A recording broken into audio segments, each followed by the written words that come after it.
I want to introduce our filmmakers, all of whom are from SVA's MFA Social Documentary Program. It's a terrific program. We have about 20 students here from it tonight. So Adam, I'll let you take your place on the end, and let's introduce the writer, the director, co-producer. Director, producer, editor, and co-cinematographer, Yuqi Kang. She is a writer-director born in Inner Mongolia and raised in Beijing. Her thesis film in the SocDoc program, as it's affectionately called, was A Little Wisdom, which won the Best Canadian Feature at Hot Docs and Grand Jury Prize at Doc NYC. Welcome, Yuqi. Have the film's co-producer and co-cinematographer and a professor in the SocDoc program, Taba Joshi. Taba is a director and cinematographer originally from Nepal, currently based in NYC, and we showed his documentary a few years ago here, and so we're glad to have him back. Please welcome Taba.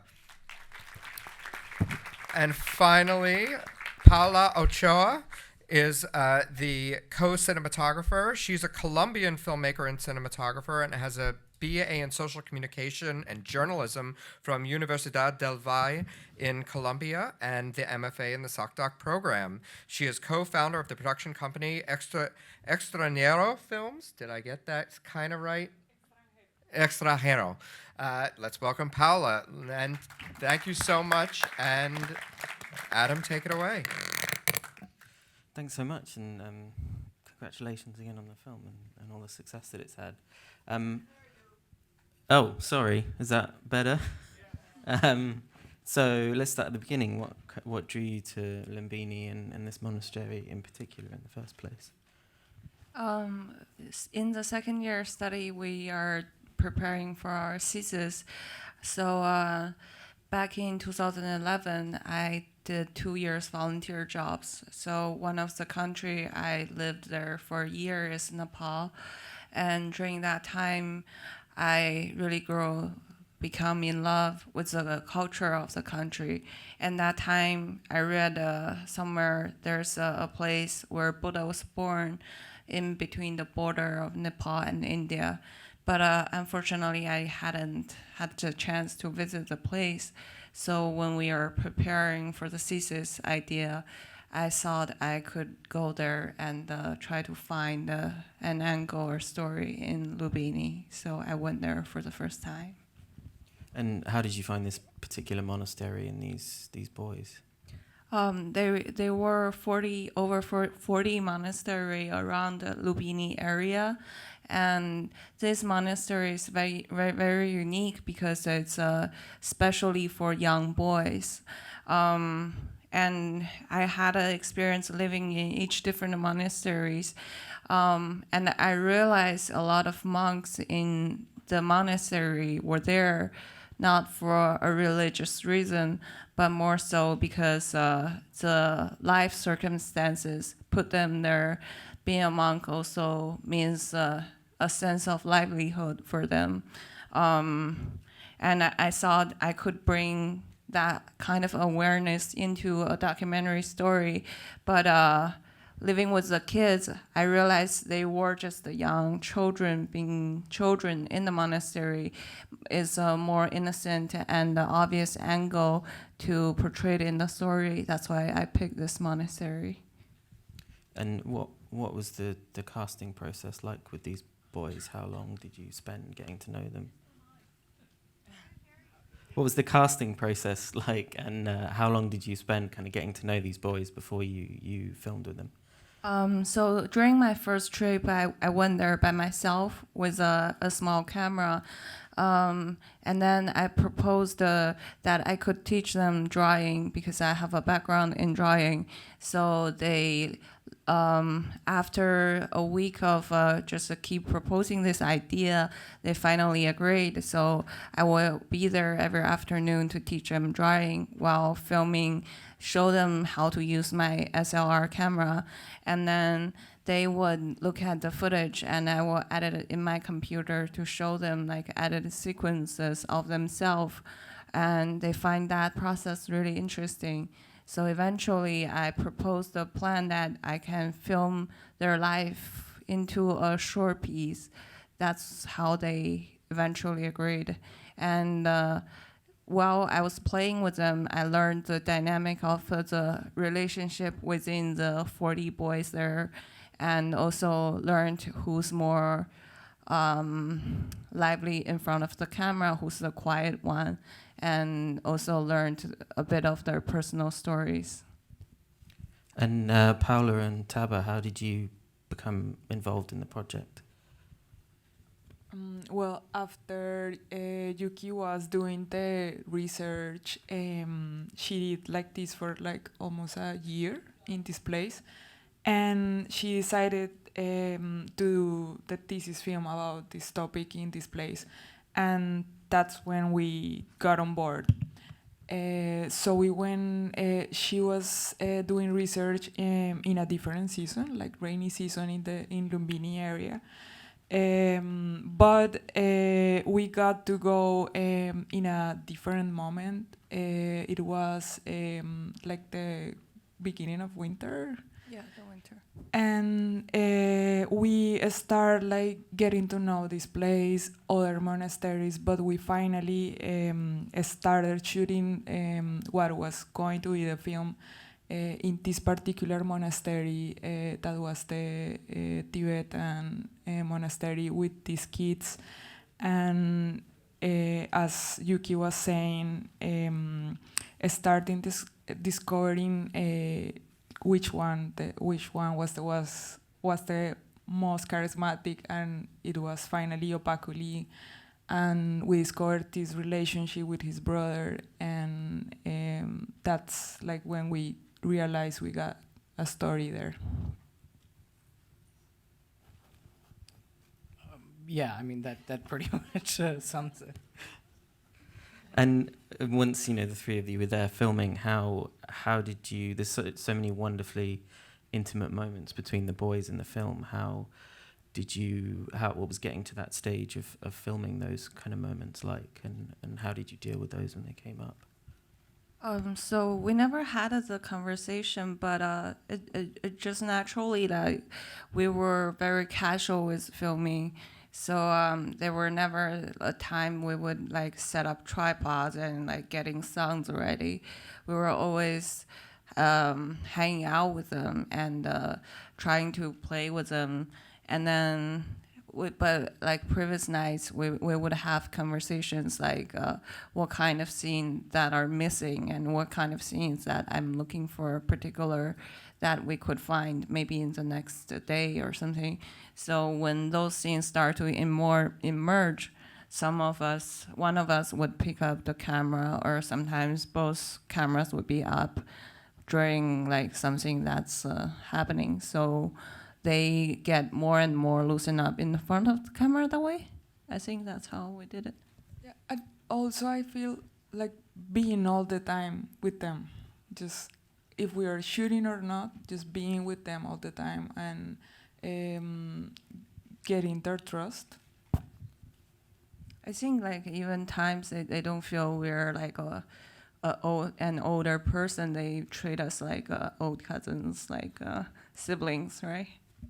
Yeah, I think having the privilege of being there, we lived on the compound itself really afforded us a lot of access. And the film has such a wonderful sense of place as well, and the environment that it's in. Is that something that you kind of crafted from the beginning, even with the way you shot, and then through the edit into the sound design and things like that? So Lumbini is a very important historical site that even coming in, I know it's going to be played as an element in the film. And when I lived there, I find a sense of peacefulness in there. So I really want to bring that element into the film with the craft of sound and visual imagery. So when we were doing the the visuals, because the three of us are all cinematographers and we have a slightly different style. So I would just let Taba and Paola each go on their own to find what they see interesting in their eyes of Lubini, and combine the three of us, our reaction to the place, our records. It became an overall kind of sense of Lumini. Also, I feel like the sense of the place during this time of the year, like the atmosphere, the elements, like the air, the fire that you see, like playing, putting like a lot of attention on those details was really important for us, and we check that like every day and talk about it, watching the footage at the end of the day. Yeah, so what was your kind of process like day to day when you were there filming between the three of you, and how did you all work together? It was pretty seamless considering that we all, having three people shoot. I think it's pretty hard to discern who shot what in the film, and it really cuts well together. But we all kind of organically worked together. If one of us saw something, we would film that, and if someone else saw something else, we, like Yuki said, we really were living with them, and we would have the camera with us at all times. So it really was a very organic way of working together. And we would review the footage at the end of the day. We'd all watch it, yeah. We would usually get up around 4 or 5 because that's the time they get up at 5 for the chanting. But after a while, only Taba gets up in the morning to do the morning shots. We would get up at 8. Also, some, like after seeing the footage every night, we know like certain kind of situations we want to have. For example, like the scenes where we have interactions between the brothers. So those kind of scenes, we really worked together as a group, and we had 2 cameras, and we decided how was it going to be shoot. Yeah, I think like the group work is also like a big part of the process. And when did the structure of the film start coming together? You said you were already thinking about scenes when you were out there shooting, and it's a really well structured film. Is that something that you kind of started to build in while you were shooting? I think the overall story structure came to me when I realized Hopakli is the main focus. And I realized that the limitation is I only have a month and a half for actual production. I wasn't planning to go back to reshoot again, so I know within that time frame, I have to somehow find a way to develop Hopakli as a strong character, which to dig through his small everyday life conflicts. And I realized the relationship dynamic between him and his brother is an everyday drama. They would fight and they would make out. So that's when I realized that could be the essential lead to tell through the story. But when I came back, my mentor, Alan Boliner, he made another suggestion that edited the film into days and nights. So it will always rotate from morning to nights. That really helped to put everything together into the whole film. And what was that process like then after your shooting period, when you came back and started to craft this in the edit? The time was a bit rushed because when I came back, it was February, and our screening is at September. So I spent 2 months to do transcribing. That took a long time. Then just then figure out the night-to-day structure. Then basically just putting everything into each scene and find a place where they match. And I edited overall for 4 months before the thesis screening, which happened in this theater. And I just have one more question, and then we have time for some audience questions. But how has it been kind of taking the film out into the world? Because you've taken it to festivals all over the world. And what's the reaction been like? I think what's the most exciting part is that even like in different countries and languages are different and cultures are different, but the emotional response to the audience are always the same. I realize like cinema is a universal language. There's always like very basic human emotions that can connect and make us feel the world is so small somehow. And also that I discovered in Asia, like in Japan, in Korea, in China, the audiences didn't find the beating between brothers that odd. They say like, oh, this remind me of my older brother. But in the US, like audiences find it a little bit too harsh. So that was a bit different for me to learn. So does anyone have any questions? Vincent's right there with the mic. Hi. Hello. Thank you for really making this, because we get to see, what goes behind making all these monks and great monks, the real life. You pointed out the, little situation that, brothers fight. Tell us, how did you film that? Because it was so raw and real, and you were like this Nat Geo cinematographer standing and watching these animals fight and not interrupting them. Tell us something about that.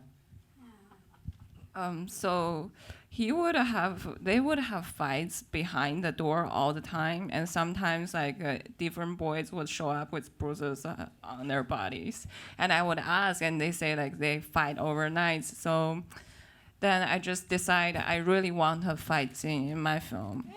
So I just had my camera and sit in the room like a really creepy person for 5 days, because that's our last 5 days of stay. I really want a scene like that, and finally it happened. It was going to happen. Like they fight all the time. Like and we had a lot of discussions about like the fighting, like if shooting it or not, if we should stop them or not, like the ethical questions about that kind of scene. I remember even when you were like editing that scene, it was also like a big discussion about it. But we talk about like we needed to have it because it's natural, is what they do every day. Like it was going to be like weirder if we didn't make it into the film. Yeah, I think that scene really shows the dynamic of their relationships, because they at times care each other tremendously, and another time they really hurt each other badly. Question over here. Thank you. That was very interesting. I practice Buddhism, but we have different priests. They wear gray. And there are a number of things in this film that really struck me. One, them having digital devices. I wondered how on earth they work from there. I mean, they don't work in Pennsylvania, so how do they work in... How did they work up there in the mountains? And yes, I was a little taken aback by the violence, which reminded me of a Christian friend of mine who said to me, well, Buddhists are killing other people in, so, and I thought that this kind of violence could eventually lead to that. In fact, I was really scared for the little one getting beaten up so badly. And another thing that struck me was it wasn't mist, but it was, fog, lots and lots of fog. And I wondered if that was like environmental, or what kind of fog was that? Is it industrial? They're not in an industrial area. They're kind of removed up in the mountains, aren't they? Where Lumini is about is more flat, but the fog is a natural seasonal thing. It happens around the winter time. Sometimes the fog got really foggy that you can't even see around them. And for the violence between the boys, we talked to a couple older monks. They said even like a Tibetan historian, they say it has been like going centuries back because the monasteries are mostly for men, and beating like from like the older teacher to younger child are kind of like and like always happened throughout the country. So for the culture in the monastery, it wasn't something that they thought it was wrong to do to each other. I think, could you touch upon the violence? Yeah, I mean, I think there's within the different schools within Tibetan Buddhism, I think there's different perspectives in terms of how relationships between monks or even teachers and disciples are seen. And in the context of where we were, there's different levels of supervision within different monasteries. And it just happened to be that we were in a monastery where there isn't as much adult supervision. It's just the context that they were in. There were some monasteries where there are very attentive, teachers, and Lumbini is a strange place because there's monasteries sponsored by different countries. In the Swiss monastery or something, they had like pancakes for the kids every morning, as opposed to what you see with the Tibetan monastery. This monastery is run by Karmapa and the Kaigyu sect, and they don't have as much resources, and they don't have teachers that can really attend to the kids. So it's just a matter of how well endowed the monastery is, and the branch and lineage, and how much attendance the teachers can give the kids. Does the sect of Buddhism have a name? Yeah, it's Kaigyu. I don't know how to spell it, but it's one of the three main Tibetan Buddhism branches. I think it's a Kagyu. Yeah. Kagyu. Yeah. We have a question on Vincent's side in the back. Hi, thank you for sharing this document with us. My question would be, as a graduation thesis, what this film, what difference it brings to your filmmaker career after attending so many film festivals globally?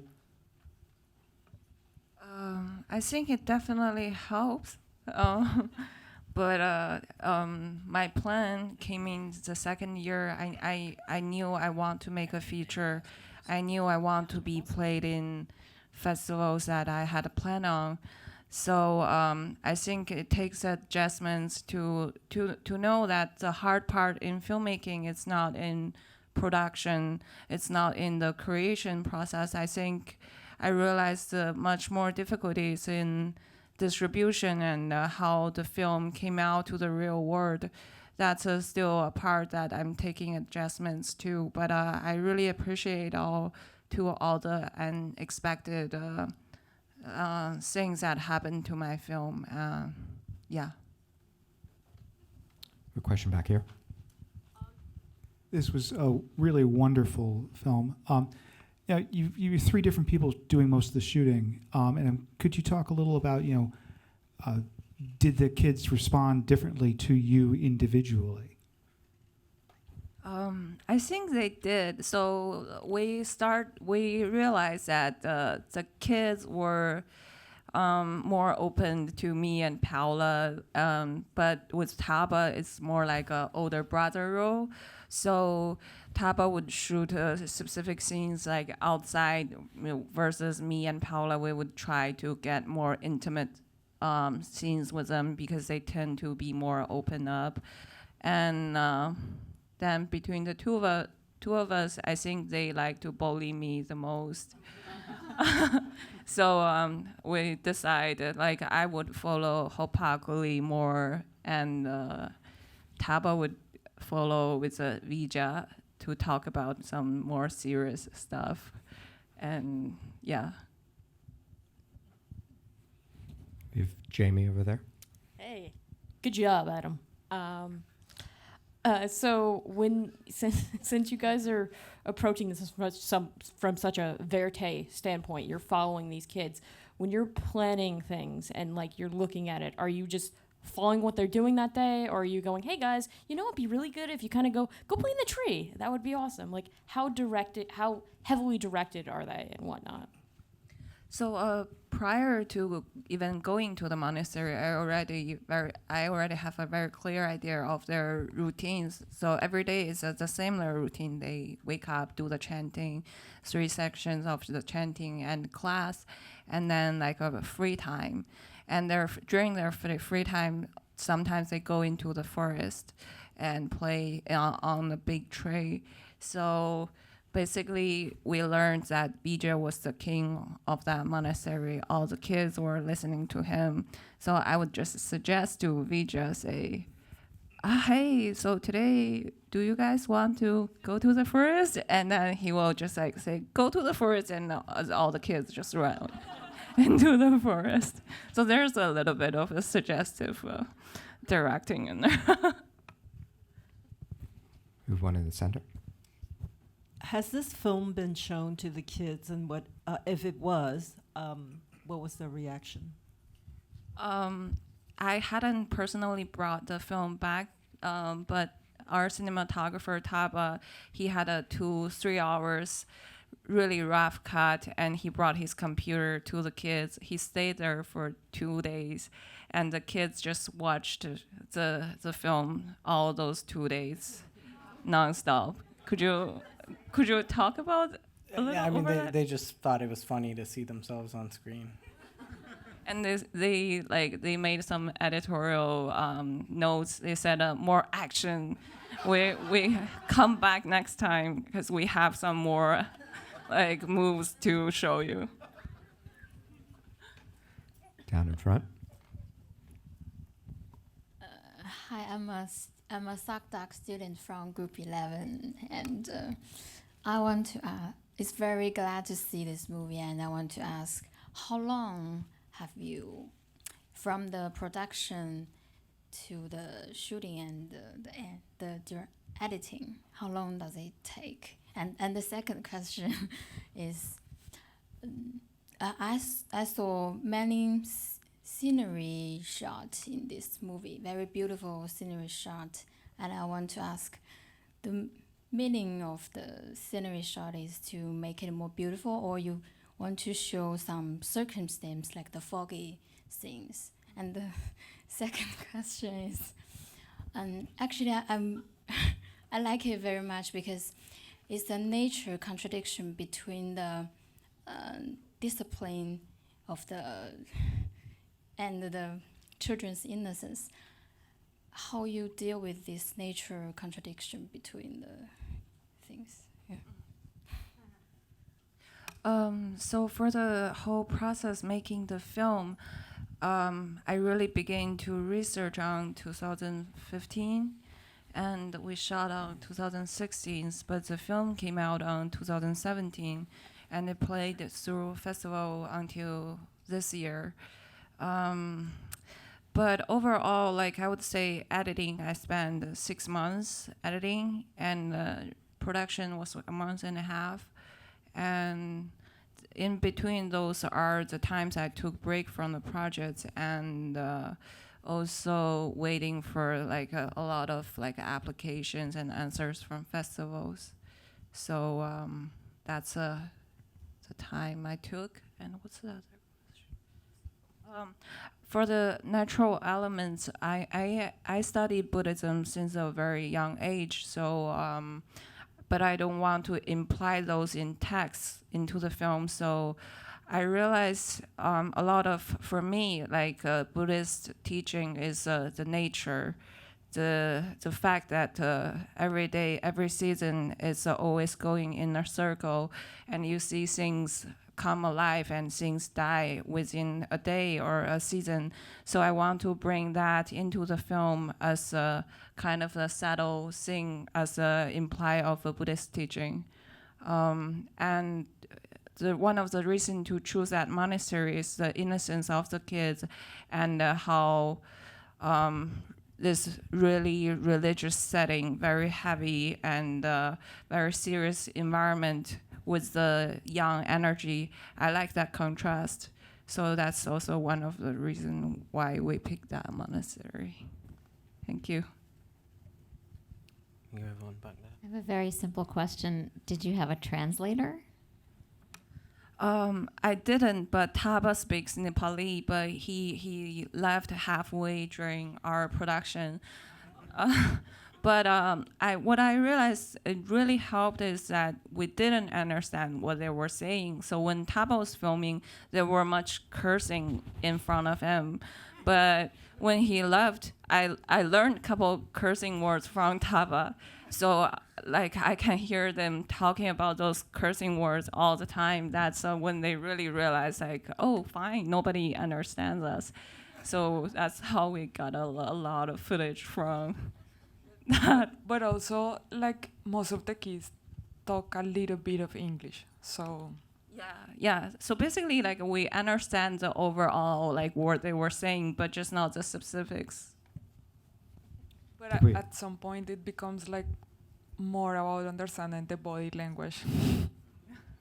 Question in the back to the right. I think we have time for two more. Yeah, one of the things I noticed was that they had a New Year's Eve party, and then one of the boys talks about how he got the toy under his Christmas tree. So it seems very interesting that, you know, there's this monastery and they're celebrating Christmas and New Year. So if you could say, were you there during Christmas and how they celebrated it? Because to me, it was very interesting that they celebrated New Year, you know, counting 10, 9, etc. And he says, my toy was from a Christmas tree. So the monastery has been a little bit westernized. So they even celebrate the Chinese New Year's. They have all the celebrations, but specifically, I didn't know why they would celebrate Christmas. Do you know why? Because you told me like. I mean, like Yuki's saying, a lot of them, as you could see, have access to television and everything from the West. I think they have an understanding of what a lot of these cultural things mean, even in the context of Nepal. So it's not a kind of institutionally sanctioned thing where they have a Christmas tree, but they just have knowledge of these things, and they have, you know, they understand that during the winter there's Christmas time. But also, like, during special seasons, they always get small presents from the head of monastery. That's why they are celebrating those, right? It could be. I don't know if it's specific to Christmas, but yes, I mean, they celebrate different events, whether they're Tibetan or Buddhist, or it could be a number of different things. Hey, over here.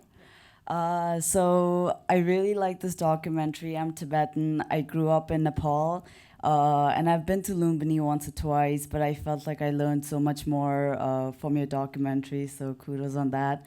I have two questions. One is, you've said that you've, I guess, shown this documentary around in festivals, right?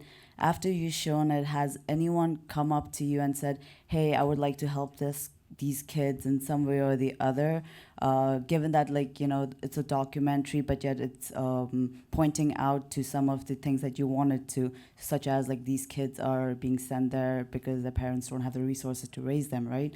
And the second is, one of the most mesmerizing scenes was the lightning scenes, right? I really like that scene. Can you talk more about the technicals behind that? So unfortunately, during festivals, a lot of audience came out to ask about the boys. Before we enter festivals, we actually contacted to a lot NGO, programs that we want to do a collaboration, that if anyone find them like wants to help in any way they can like link to the NGO and set up a foundation for the boys. But because our film has something to do with religion, and those NGOs are small NGOs, they know religious organizations are really big and powerful. No one wants to take on the collaboration, and they all express the same concerns. And the lightning scene, actually, when Taba is the most like a professional cinematographer here, so he actually shot the scene. Maybe you can talk about a little bit on the technical side. Sure. Just to go back to what you were saying with the first question, it's a little bit difficult in Nepal with any kind of religious institution. There isn't any government supervision in terms of what's taught and the requirements of. They're not accredited. Like when they come out of a monastery, their degrees don't really have much meaning, and so that's a big problem that has to be addressed overall from a government kind of point of view, that the education that they're getting has to have some level of merit, and you understand that they're getting some kind of quality out of that. In terms of a lot of the shooting at night and lightning and stuff like that, a lot of it was just patience. We really learned how to wait for things to happen. And also, like everything is natural lighting, like most of it. Like if there is something like, I don't know, fluorescent or something light, it's because it's on the room. Like everything is natural lighting. Yeah, besides the time that he had a cell phone to lit up his face. We have one final question down on the left side. Oh, here, me? Yeah, I had a couple of questions. You had one misspelling, fair, F-A-I-R rather than F-A-R-E. Thank you. I was wondering about the sound. Did you use boom mics, or did you mic the kids, or how did you get the sound so well?